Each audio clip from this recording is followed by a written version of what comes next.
यीशु आएगा, नहश नहश होगा, शैतान गिर जाएगा। की सूरत में यीशु आएगा, ऐसा ऐसा होगा, शैतान मिट जाएगा।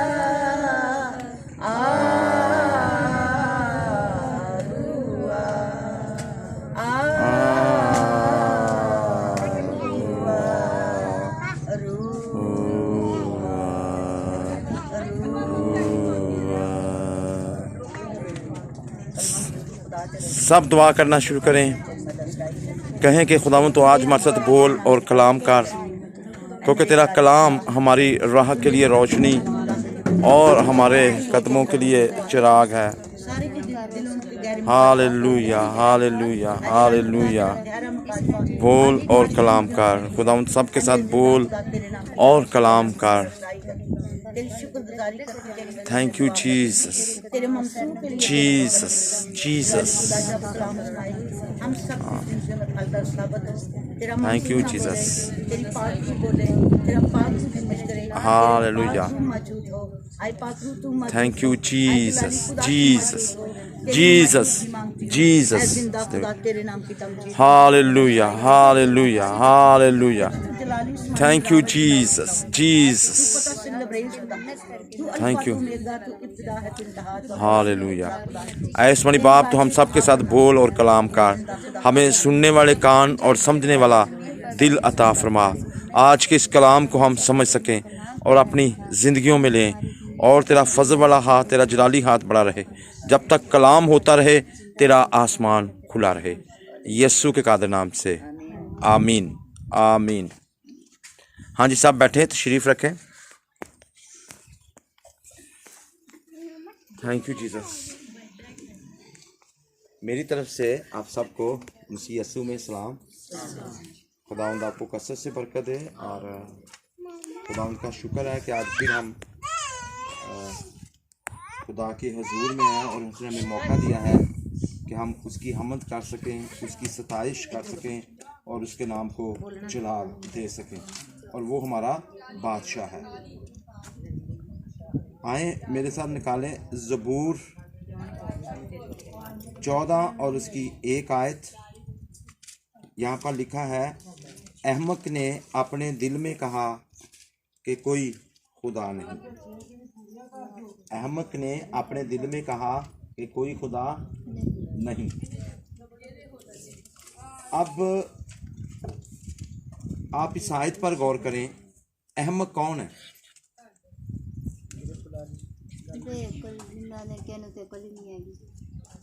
वो जो कहता है कि खुदा नहीं।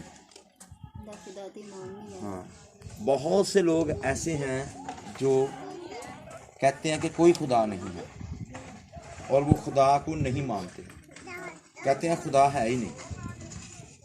उनको कहते हैं दहरिए लोग। एक खुदा के खादम थे, और उनके पास साथ एक दायरिये की बहस हो गई। वो कहता है कोई खुदा नहीं है। उन्होंने कहा जी खुदा है।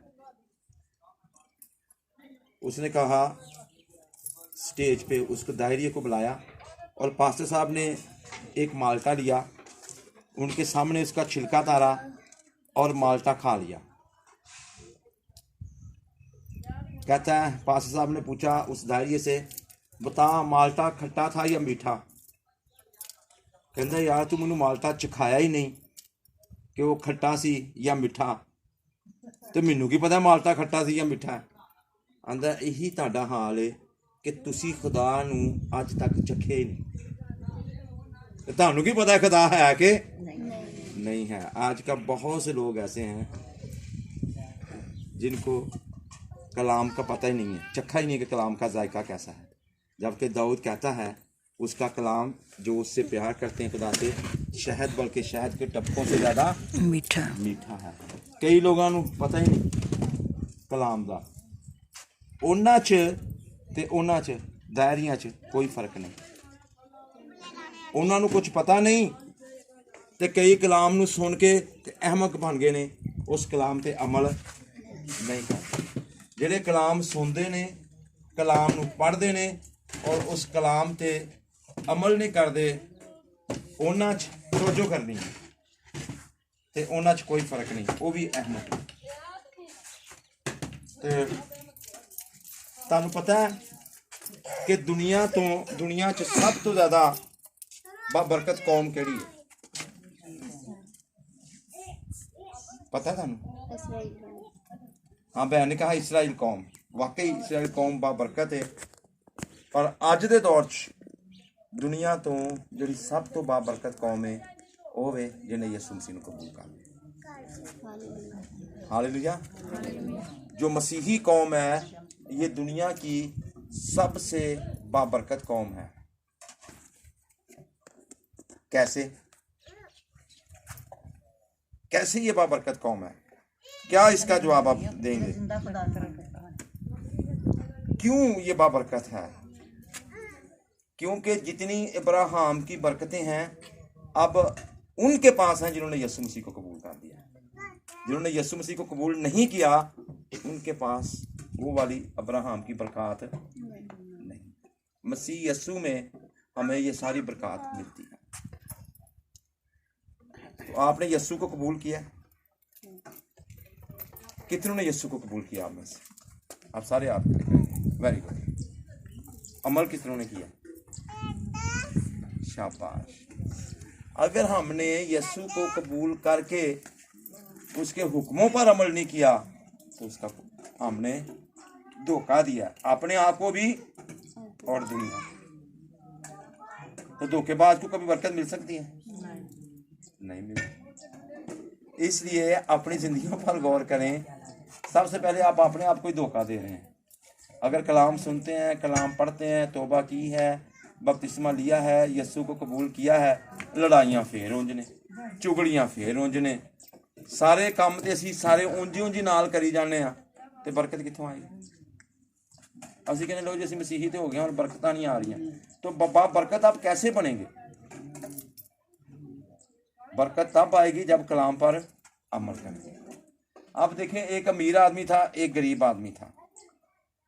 जो अमीर आदमी था वो हर रोज़ महीन को तानी लिबास पहनता था, नए नए कपड़े पहनता था, और वो क्या करता था, हर रोज़ फंक्शन करता था, खाने खाता था।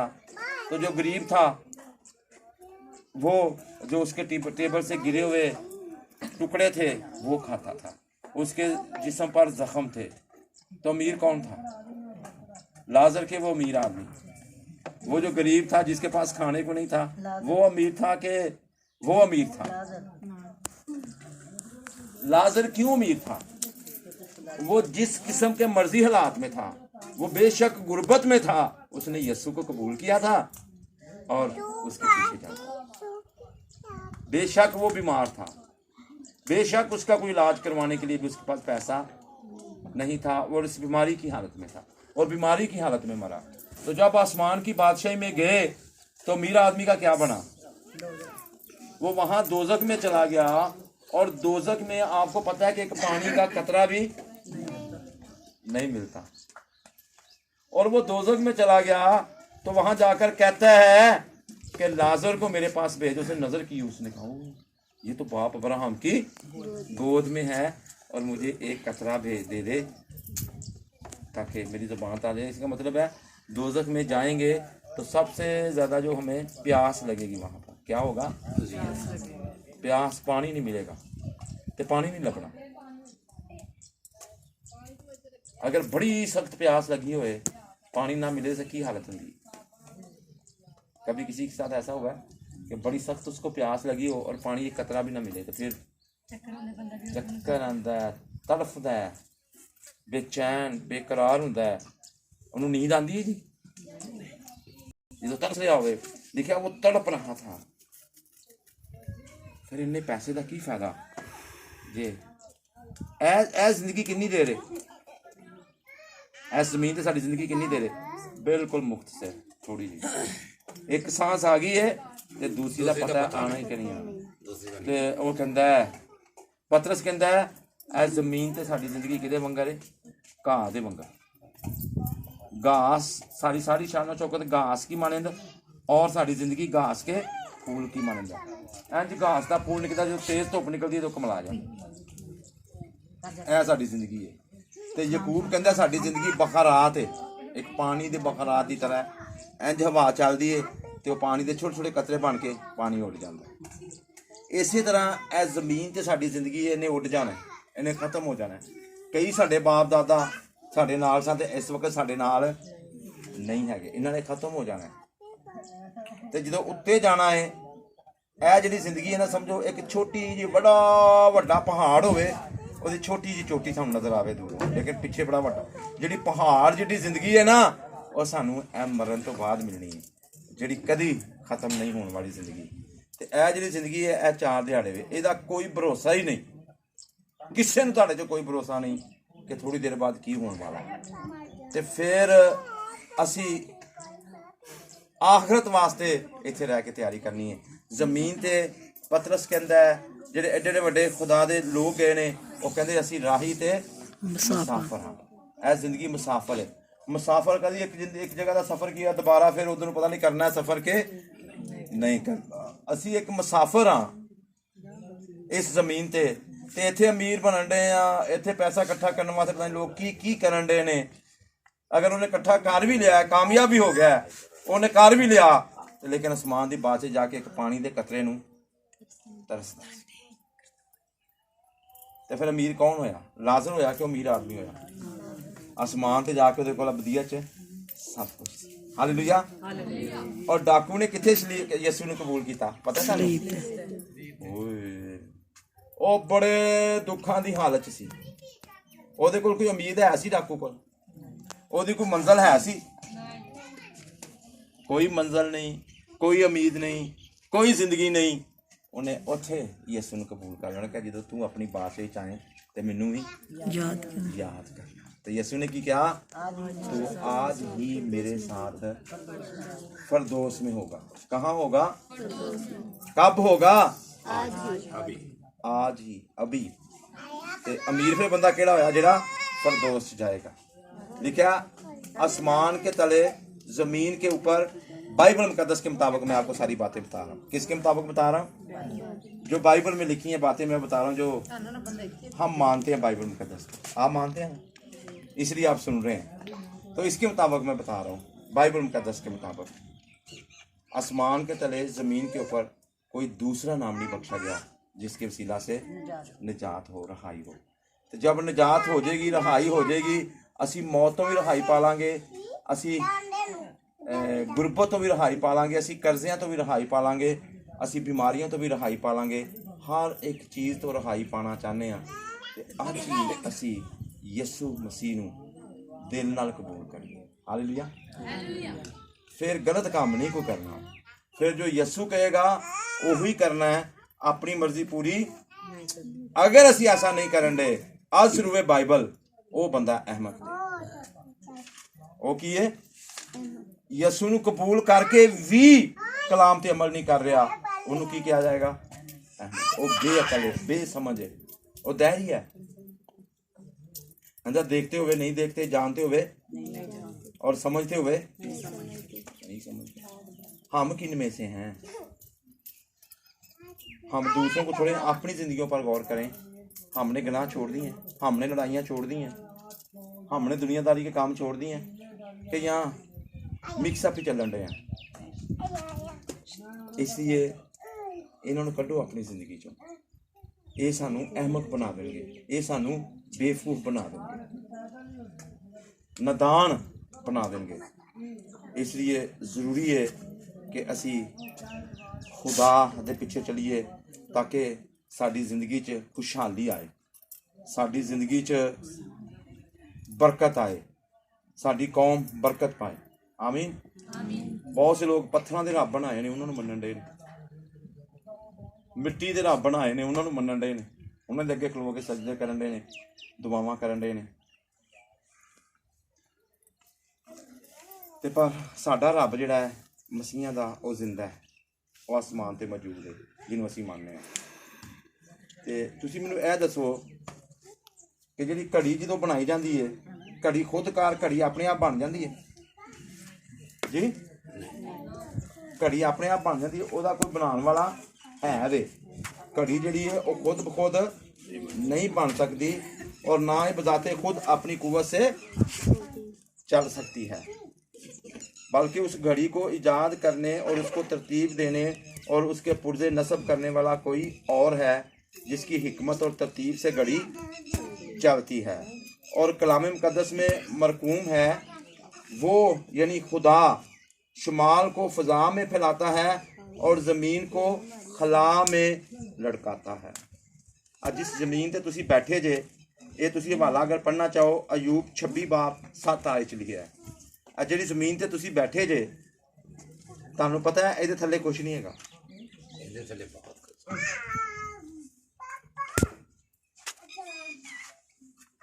सर ज़मीन खला च लड़की जे, हाँ जी वही कह रहे थे, ते इहदे थल्ले कोई थम थुम कोई नहीं गा, ये मैं कह रहा हां। थल्ले पानी चलदा है, ठीक है। ਇਹਨੂੰ ਜਦੋਂ ਤੁਸੀਂ ਥੱਲੇ ਗਹਿਰਾਈ ਚੋਂ ਕੱਢਦੇ ਹੋ 60 ਫੁੱਟ ਤੇ 70 ਫੁੱਟ ਤੇ 80 ਫੁੱਟ ਤੇ 100 ਫੁੱਟ ਤੇ ਪਾਣੀ ਨਿਕਲ ਆਉਂਦਾ ਤੇ ਫਿਰ ਜ਼ਮੀਨ ਕਿੱਥੇ ਵੇ? ਖਲਾ 'ਚ। ਅਗਰ ਪਾਣੀ 'ਚ ਹੋਵੇ, ਪਾਣੀ 'ਚ ਡੁੱਬੀ ਨਾ ਹੋਵੇ, ਇਹ ਜ਼ਮੀਨ ਖਲਾ 'ਚ। ਖਲਾ ਦਾ ਮਤਲਬ ਹੈ ਕਿ ਖਾਲੀ ਜਗ੍ਹਾ ਹੈ, ਥੱਲੇ ਪਾਣੀ ਹੈ, ਉੱਤੇ ਜ਼ਮੀਨ ਹੈ। ਆਮੀਨ। ਇਹਨੂੰ ਕਿੰਨੇ ਖਿਲਾ ਰਿਹਾ? ਖੁਦਾ। ਜਿਵੇਂ ਘੜੀ ਬਣਾਉਣ ਵਾਲਾ ਕੋਈ ਇਨਸਾਨ ਹੈ ਵੇ, ਇਸ ਤਰ੍ਹਾਂ ਇਸ ਜ਼ਮੀਨ ਨੂੰ ਬਣਾਉਣ ਵਾਲਾ ਵੀ खुदा है। आसमान ਨੂੰ ਜਿਹਨੇ ਤਾਣਿਆ ਉਹ ਵੀ ਖੁਦਾ ਹੈ। ਤੇ ਉਸੇ ਖੁਦਾ ਦੀ ਮੈਂ ਗੱਲ ਕਰ ਰਿਹਾ। ਉਹਨੂੰ ਮੰਨੋ, ਉਹਦੇ ਪਿੱਛੇ ਚੱਲੋ, ਉਹਦੇ ਤਾਬਿਆ ਹੋ ਜਾਓ ਤੇ ਤੁਹਾਨੂੰ ਸਭ ਕੁਝ ਮਿਲ ਜਾਏਗਾ। ਅਦਰਵਾਈਜ਼ ਕੁਝ ਵੀ ਨਹੀਂ ਲੱਭਣਾ। ਉਹ ਅਹਿਮਕ ਹੈ, ਉਹ ਨਦਾਨ ਹੈ ਜਿਹੜਾ ਕਹਿੰਦਾ ਕਿ ਕੋਈ ਖੁਦਾ ਨਹੀਂ ਹੈ। ਦੱਸਣ ਤੁਹਾਨੂੰ ਗੱਲ ਇਹੀ ਸਮਝਾਣ ਡਿਆ, ਜ਼ਬੂਰ 14 ਦੀ ਪਹਿਲੀ ਆਇਤ। ਤੇ ਉਹ ਖੁਦਾ ਹੈ। ਹੁਣ ਤੁਸੀਂ ਰੱਸੀ ਨੂੰ ਪੈ ਕੇ ਘੁਮਾ ਸਕਦੇ ਹੋ? ਰੱਸੀ ਨਾਲ ਫੜ ਕੇ ਜ਼ਮੀਨ ਨੂੰ ਘੁਮਾਓਗੇ? ਕਿਹੜਾ ਰੱਸੀ ਨਾਲ ਬੰਨ ਕੇ ਘੁਮਾਏਗਾ? ਲੇਕਿਨ ਖੁਦਾ ਇਹਨੂੰ ਘੁਮਾਉਂਦਾ ਹੈ। ਹਾਲੇਲੂਇਆ। ਤੁਹਾਨੂੰ ਪਤਾ ਕਿੰਨੇ ਸਾਲਾਂ ਦੀ ਜ਼ਮੀਨ ਇੱਕ ਚੱਕਰ ਪੂਰਾ ਕਰਦੀ ਹੈ? ਕਿੰਨੀ ਦੇਰ ਚ ਕਰਦੀ ਹੈ? ਕਿੰਨੇ ਦਿਨਾਂ ਚ ਕਰਦੀ ਹੈ? ਕਿਹਨੂੰ ਪਤਾ? ਹਾਂ, ਨਵੀਂ ਗੱਲ ਸੁਣ। 365 ਦਿਨਾਂ ਚ ਜ਼ਮੀਨ ਆਪਣਾ ਇੱਕ ਚੱਕਰ ਮੁਕੰਮਲ ਕਰਦੀ, ਜਿਹਨੂੰ ਕਹਿੰਦੇ ਆ 1 ਸਾਲ। 1 ਸਾਲ ਚ ਜ਼ਮੀਨ ਘੁੰਮਦੀ ਏ, ਇਹ ਆਪਣਾ ਪੂਰਾ ਚੱਕਰ ਕੰਪਲੀਟ ਕਰਦੀ ਹੈ 365 ਦਿਨਾਂ ਚ। ਔਰ ਇਹ ਕਿੱਥੇ ਘੁੰਮਦੀ ਏ? ਸੂਰਜ ਦੇ ਗਿਰਦ। ਜ਼ਮੀਨ ਆਪਣਾ ਸਫ਼ਰ ਅੱਜ ਵੀ ਜਾਰੀ ਹੈ, ਅੱਜ ਵੀ ਉਹ ਘੁੰਮ ਰਹੀ ਹੈ। ਅਸੀਂ ਉਹਦੇ ਤੇ ਬੈਠੇ ਕੀ ਕਰਨੇ ਆ? ਅਸੀਂ ਵੀ ਨਾਲ, ਲੇਕਿਨ ਸਾਨੂੰ ਪਤਾ ਨਹੀਂ ਚੱਲਦਾ। ਅਸੀਂ ਕਹਿੰਦੇ ਅਸੀਂ ਤੇ ਉੱਥੇ ਹੀ ਰਹਿੰਦੇ ਹਾਂ, ਲੇਕਿਨ ਇਹ ਜ਼ਮੀਨ ਕੀ ਕਰਦੀ ਹੈ? ਆਪਣਾ ਚੱਕਰ ਪੂਰਾ ਕਰਦੀ ਹੈ। ਔਰ ਫਿਰ ਤੁਸੀਂ ਦੂਸਰੇ ਨੰਬਰ ਤੇ ਵੇਖੋ ਕਿ ਇਹ ਮਸਲਸਲ ਲਗਾਤਾਰ ਜ਼ਮੀਨ ਘੁੰਮਦੀ ਰਹਿੰਦੀ ਹੈ। ਪਤਾ ਹੀ ਤੁਹਾਨੂੰ ਇਸ ਗੱਲ ਦਾ। ਔਰ ਇਹਨੂੰ ਖੁਦਾ ਘੁਮਾਉਂਦਾ। ਜਿਵੇਂ ਘੜੀ ਦੀ ਮਿਸਾਲ ਦਿੱਤੀ, ਉਹਦੀ ਸੂਈ ਚੱਲਦੀ ਰਹਿੰਦੀ ਹੈ ਨਾ, 1 ਘੰਟਾ ਹੋ ਗਿਆ, 24 ਘੰਟੇ ਹੋ ਗਏ, ਉਹ ਆਪਣਾ ਟਾਈਮ ਪੂਰਾ ਕਰਦੀ, ਫਿਰ ਇੱਕ ਤੋਂ ਸ਼ੁਰੂ ਹੋ ਜਾਂਦੀ ਹੈ। ਇਸ ਤਰ੍ਹਾਂ ਜ਼ਮੀਨ ਵੀ ਘੁੰਮਦੀ ਹੈ, ਜਿਵੇਂ ਘੜੀ ਦੀ ਸੂਈ ਘੁੰਮਦੀ ਹੈ। ਉਹ ਆਪਣਾ ਚੱਕਰ ਇੰਜ ਮੁਕੰਮਲ ਕਰਦੀ ਹੈ। ਆਮੀਨ। ਤੇ ਇਸੇ ਤਰ੍ਹਾਂ ਇਹ ਜ਼ਮੀਨ ਵੀ ਘੁੰਮਦੀ ਹੈ। ਇਹਦਾ ਮਤਲਬ ਹੈ ਕਿ ਖੁਦਾ ਇਹ ਜ਼ਮੀਨ ਦਾ ਚੱਕਰ ਮੁਕੰਮਲ ਕਰਦਾ ਹੈ।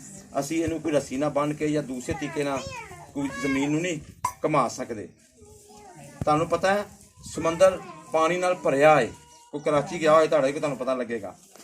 ਔਰ ਇੰਨਾ ਸਮੁੰਦਰ ਪਾਣੀ ਨਾਲ ਭਰਿਆ ਹੈ ਕਿ ਉਹਦੇ 'ਚੋਂ ਇੱਕ ਲਹਿਰ ਜਦੋਂ ਉੱਤੇ ਨੂੰ ਉੱਠਦੀ ਹੈ, ਇੰਝ ਲੱਗਦਾ ਕਿ ਜਿਵੇਂ ਕਰਾਚੀ ਨੂੰ ਬਹਾ ਕੇ ਲੈ ਜਾਏਗੀ। ਲੇਕਿਨ ਜਿੱਥੋਂ ਉਹ ਲਹਿਰ ਉੱਠਦੀ ਹੈ ਫਿਰ ਉੱਥੇ ਹੀ ਬਹਿ ਜਾਂਦੀ ਹੈ। ਤੇ ਕਈ ਸਾਲਾਂ ਤੋਂ ਖੁਦਾ ਨੇ ਉਸ ਪਾਣੀ ਨੂੰ, ਉਸ ਸਮੁੰਦਰ ਦੀਆਂ ਹੱਦਾਂ ਜਿਹੜੀਆਂ ਬਣਾਈਆਂ ਨੇ, ਉਹਦੇ 'ਚ ਉਹਨੇ ਕੈਦ ਰੱਖਿਆ ਹੈ। ਖੁਦਾ ਨੇ ਆਪਣੀ ਤਾਕਤ ਨਾਲ ਪਾਣੀ ਨੂੰ ਵੀ ਉੱਥੇ ਕੈਦ ਰੱਖਿਆ ਹੈ ਤੇ ਜ਼ਮੀਨ ਨੂੰ ਵੀ ਘੁਮਾਉਂਦਾ ਹੈ। ਹਾਲੇਲੂਇਆ। ਉਹ ਖੁਦਾ ਹੈ। तो पानी बाहर नहीं आता, क्या महज इत्तेफाक जी नहीं, बल्कि खालिक कायनात यानी खुदा ही उसे संभालता और कायम करता। इसे तरह कभी कभी साडे हालात भी बड़े खराब होंगे ने। कहते हैं कई कहते हैं मेरा दिल ही बाहर ਨੂੰ ਆ ਚੱਲਾ, ਪਤਾ ਨਹੀਂ ਕੀ ਹੋਇਆ। ਕਈਆਂ ਨਾਲ ਹੋਇਆ ਹੋਏਗਾ। ਅੱਜ ਤਾਂ ਜ਼ਿਆਦਾ ਗਰਮੀ ਲੱਗੇ ਨਾ, ਫਿਰ ਵੀ ਕਹਿੰਦੇ ਮੇਰਾ ਗਰਮੀ ਨਾਲ ਦਿਲ ਆ ਬਾਹਰ ਨੂੰ ਆਉਂਦੇ ਆ, ਕੁਛ ਖਾਣ ਤੇ ਵੀ ਨਹੀਂ ਦਿਲ। ਤੇ ਫਿਰ ਖੁਦਾ ਨੂੰ ਉੱਥੇ ਹੀ ਕਾਇਮ ਕਰਦਾ, ਫਿਰ ਉੱਥੇ ਰਾਦਾ ਬਾਹਰ ਨਹੀਂ ਆਉਂਦਾ। ਅਸੀਂ ਕਹਿੰਦੇ ਆਉਣ ਡਿਆ, ਪਰ ਖੁਦਾ ਨੂੰ ਬਾਹਰ। ਹਾਲੇਲੂਇਆ ਆਮੀਨ। ਕਦੀ ਕਦੀ ਸਾਡੇ ਹਾਲਾਤ ਬੜੇ ਖਰਾਬ ਹੋ ਜਾਂਦੇ ਨੇ, ਫਿਰ ਅਸੀਂ ਪਰੇਸ਼ਾਨ ਹੋ ਜਾਂਦੇ ਹਾਂ, ਕਿੱਧਰ ਜਾਈਏ, ਕੀ ਕਰੀਏ, ਔਰ ਸਾਨੂੰ ਕੁਝ ਟਿਕਾਣਾ ਨਜ਼ਰ, ਤੇ ਜਿਹਦਾ ਕੋਈ ਵੀ ਨਹੀਂ ਨਾ ਹੁੰਦਾ, ਉਹਦਾ ਖੁਦਾ ਹੁੰਦਾ ਹੈ। ਉਹਨੇ ਕਿਹਾ मैं कभी तुमसे दस्तबरदार ना होऊंगा और कभी तुम्हें तन्हा ना छोड़ूंगा, अब से लेकर दुनिया के आखिर तक मैं तुम्हारे।